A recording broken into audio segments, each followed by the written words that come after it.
This is 7 News at 4:30.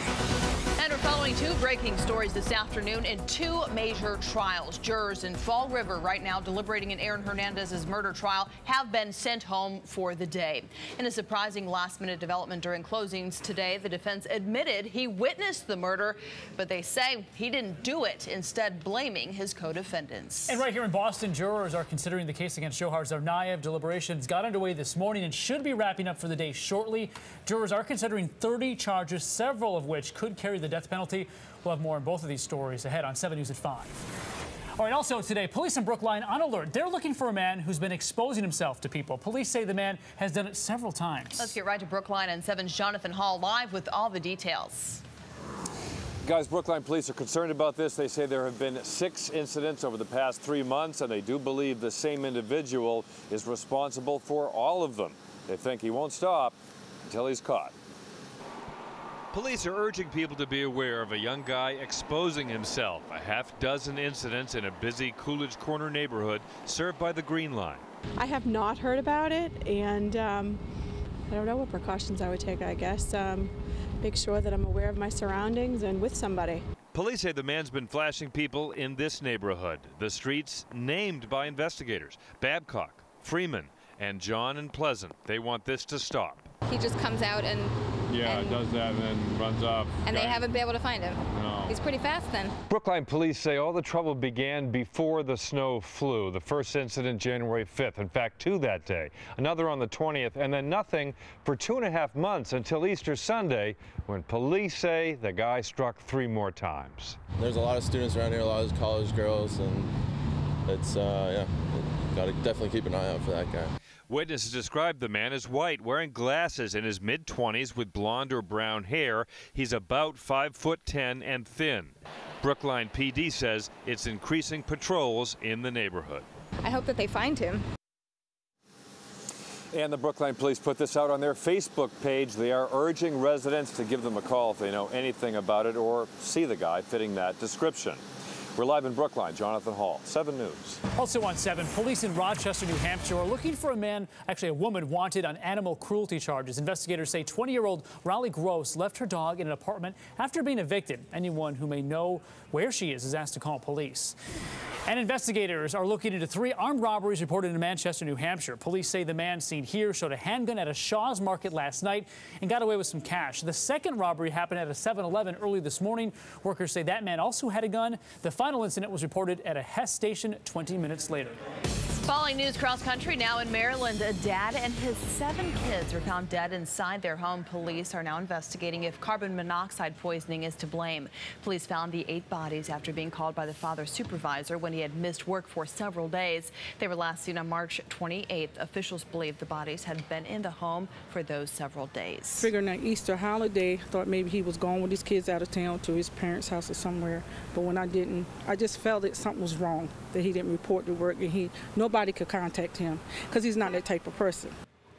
Officials have said they do not think there was foul play as the investigation continues into what led to those very tragic deaths. And a Florida police officer was killed on duty in a training tragedy. Jared Forsyth, who's 33, had just finished firearm training when a fellow officer was unloading his gun and it went off. The bullet ricocheted and went through Forsyth's arm and into his chest. Words can't express the sorrow that I feel for losing an officer under my watch. Believe me, I'm going to do everything in my power to make sure that something like this doesn't happen again. And it's just a horrible thing. Just days away from his 3rd anniversary with the Ocala police, his body is now being escorted by his fellow officers. A neighborhood in Florida is on high alert after a family awoke in the middle of the night to a bear roaming through their home. And that burglar bear did not stop there. Now that family is worried he'll be back. This town in Florida is usually a quiet community, but this weekend, everybody's buzzing about it. All the commotion started Friday morning. Caroline Tidwell woke up to what she thought was her husband getting ready for work. It almost sounded like the Venetian blinds were off track and somebody was trying to put, so it was like tick, tick, tick, tick. Turns out it was a 300 to 400 pound black bear. He was making slobbering noises and bear noises. Yeah. So. Tidwell feared the bear was eating one of her cats. They were safe, hiding on top of the kitchen cabinets. The hungry animal must have a sweet tooth, though. It was after the family's Easter chocolate. I could have literally reached out and touched him. So I said, there's a bear in the house. I am not joking. Wake up right now. All the commotion scared it away, only for a day. Saturday morning, it showed up again. We opened the window and just banged on the pot and said, go away, bear, and he went away. She snapped this eerie cell phone picture. Check out the size of its shadow across the street. It went boom. I heard a boom sound. The Anderson family also got a rude awakening. It's the first time it's happened. We've heard about it before, but we were actually, frankly, my wife was more afraid of alligators. The Florida Wildlife Commission says bear sightings are typical this time of year. Springtime means bears are hungry and they'll take what they can get, even if it's a bowl of chocolates in your living room. Very blessed and very lucky, because this could have been a lot worse. So animal control plans to relocate the bear if they can actually trap it. Looking at more news now, a sculpture of whistleblower Edward Snowden appeared at the prison ship Martyrs Monument in Brooklyn. According to a local website, 3 artists moved the statue into the park early this morning. Snowden was a National Security Agency contractor when he leaked classified NSA documents. The statue was taken down this afternoon. A scare at sea is all caught on camera when a conservation group rescues sailors from a fishing ship. The Sea Shepherd ship received a distress call from the fishermen off the coast of Sao Tome. The group had been tracking the ship on suspicion of illegal fishing. All members of the crew were able to get into lifeboats before that ship sank. So if water comes into one area, goes into the next, and into the next. So everything that can float was open. The fishing boat crew was handed over to authorities once the rescue ship made it back to land. Off the Sats, hundreds of firefighters continue to battle a fierce chemical fire after an explosion at a plant in China that could be felt 30 miles away. That explosion injured 6 people at a facility that makes a toxic chemical used in making plastics. It's the second explosion at that plant in 20 months. Authorities say no chemicals were leaked in that blast. An outdoor Holocaust memorial in Budapest was the target of vandalism yesterday. Multiple photos of survivors out on display were marked with red spray paint. The Hungarian government said they vow to take firm action against the vandals if and when they are caught. And police and protesters clashed in Nepal's capital today during a strike carried out by dozens of opposition activists. Riot police threw tear gas into crowds while protesters threw bricks back at them. The activists are demanding that Parliament approve the draft of a new constitution. An 11-year-old boy who is autistic is found alive in Australia after spending 4 nights alone in the forest. Police video taken from a helicopter shows the boy in the woods covered in dirt.